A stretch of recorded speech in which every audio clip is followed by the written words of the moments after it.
18 years. That's how long some of us get to play the game we love. A few of us might get a chance to go past that, but for a majority of us, around the age of 22 is when time runs out, the last out is made, or the last point is scored in our careers. I'm Tim McPherson. My sports were football and soccer, more notably football because it was a collegiate sport for me. I played at the University of Charleston.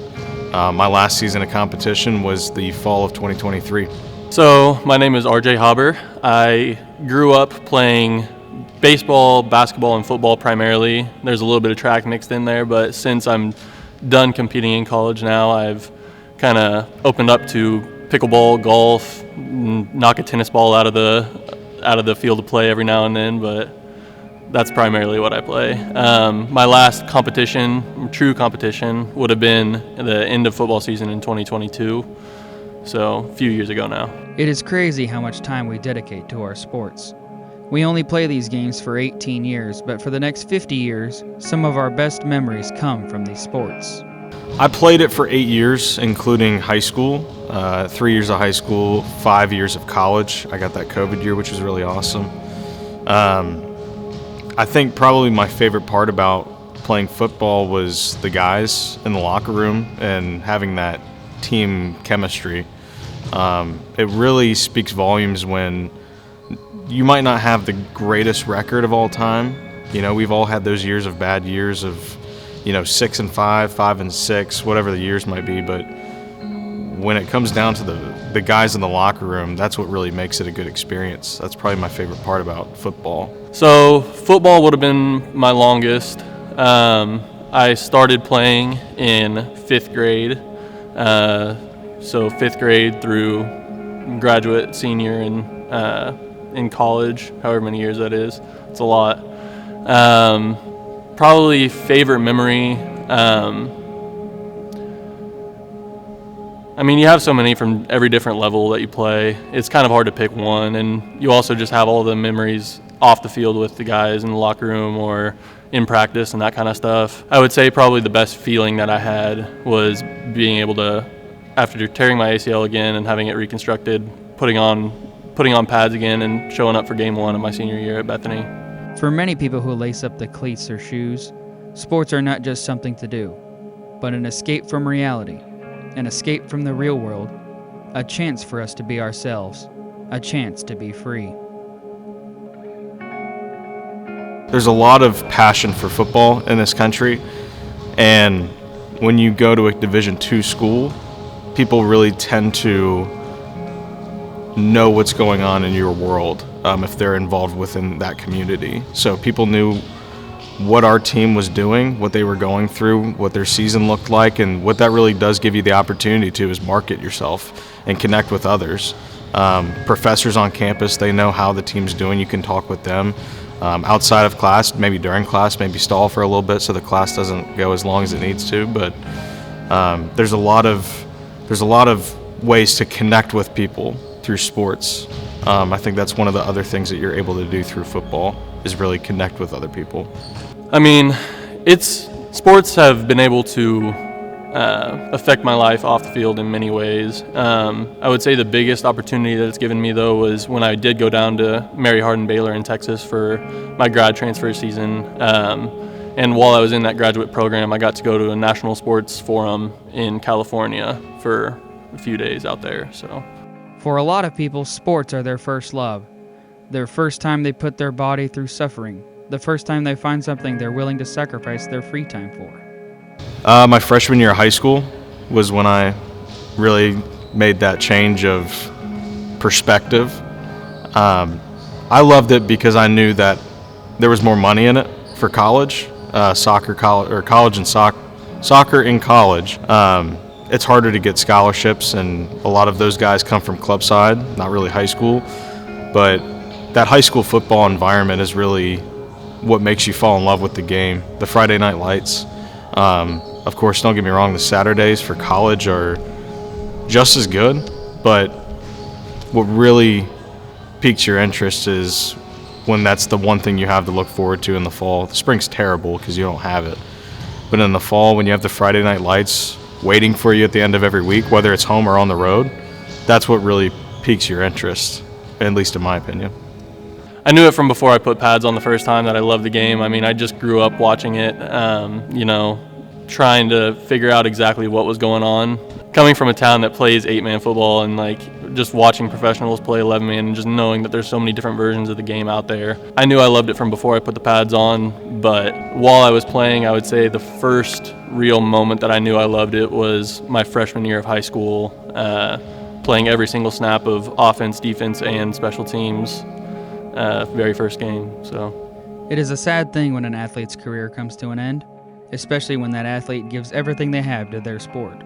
You can see it in the tired eyes, the cuts, the scrapes, the bandaged knees, the late nights and the early mornings. The years of wear and tear leave many scars, but with those scars come stories. Stories we tell whenever we can, just to get that feeling of playing once again. Worst moment of my life.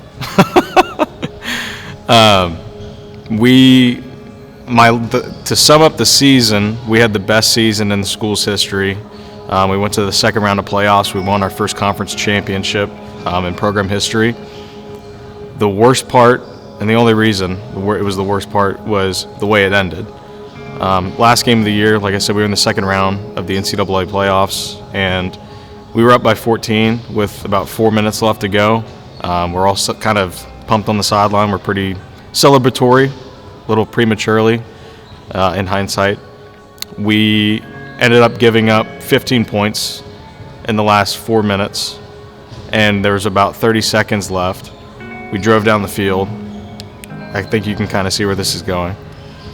51-yarder right hash into the wind, and it came up short for the win. That was my last game as a collegiate athlete.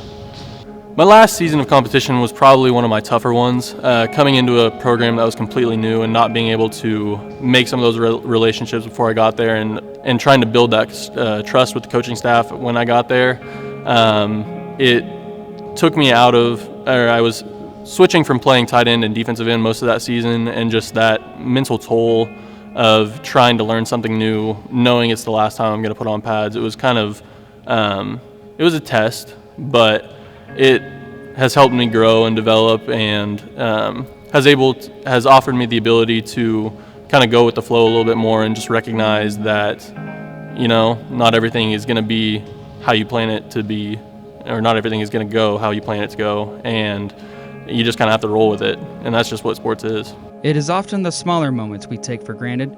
The early morning and late night lifts, the post-game meals, and the bus rides home. The talks between innings, the mid-timeout fist bumps, and the victory celebrations all carry more weight than we think.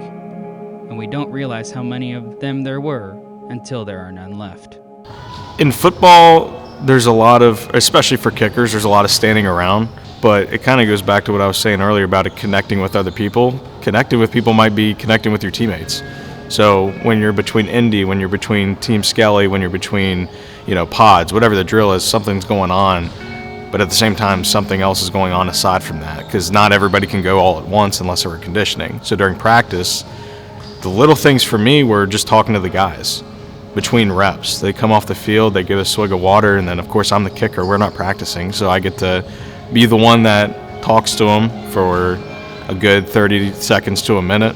Sometimes I'll get them sidetracked from the drills that they got going on, but usually it's just how it was pretty easy to start building that chemistry up as a freshman, and that was some of the little things I took away from the sport, was just talking to the guys during practice.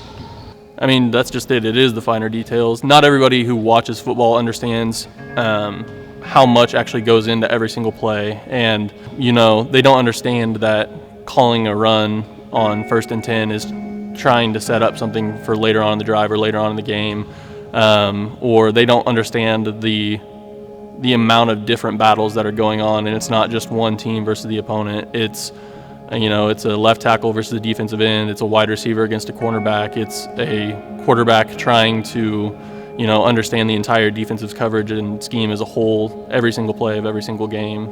From the bright lights, the chalk lines, the base lines, the goal lines, the batter's boxes, and the finish lines, to the three-pointers, home runs, and touchdowns scored, sports are what define us and make us, mold us, and shape us. You become disciplined. I honestly hated working out with the team, but now I miss it because you have 150 guys crammed into one weight room, and you're just sitting there going, I really wish I was in bed right now, because it's probably 5:30 in the morning, and that's usually when humans are sleeping. But now, when I wake up at 8 o'clock in the morning, I'm sitting there going, those guys that I used to play with are already in class right now, and they've just lifted. And it kind of makes you realize that when you're out of college and you're out of the sport, you have to become that person that you were trying to shape out to be when you were going to those 5:30 a.m. lifts, or you were going to those practices at 6 in the morning, or whatever time it was, whatever day it was, whatever the activity was.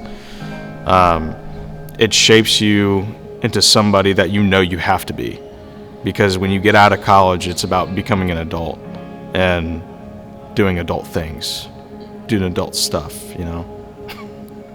I mean, it's been in many different ways. It was my identity for a very long time, and but just understanding that everything that I did go through playing football or playing any of the sports in general, it really applies to everyday life as a whole. And you know, you're gonna have your boss get on you about something. You're gonna have your coach get on you about something.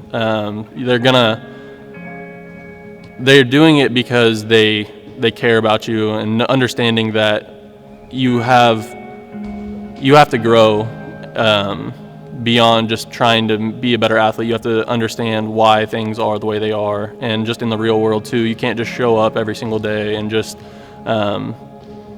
And while that's a big part of the battle, you have to understand why you're doing the things that you're doing, and you have to truly get a grasp of all that life has to offer. Just like you have to understand every single different dynamic of an offensive scheme, and play the game within the game. I don't have the words to describe how sports make someone feel. That is up to them to figure out. But I will leave you with this. If you find yourself standing in a field, on a court, in a lane, on the mat, just listen and take it all in. You can never have enough memories, so make as many as possible. Jones. Watford for the win.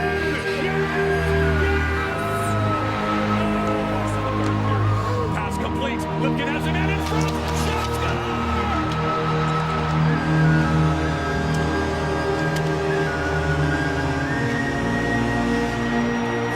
Hunter to Kelsey Feed. The Huskers winning at home for their fourth national championship. They do not. Chamberlain deep to left. Back. And goal! Lauren Chamberlain, the walk-off. Two-run home run. Wins it for OU.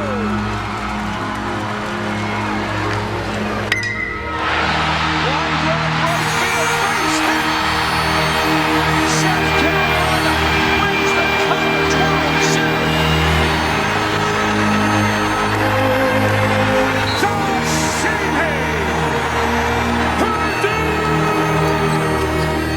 Ogunbowale for the win. Good! Olite Ogunbowale wins the national championship for Notre Dame. Hayes swinging on 1-0.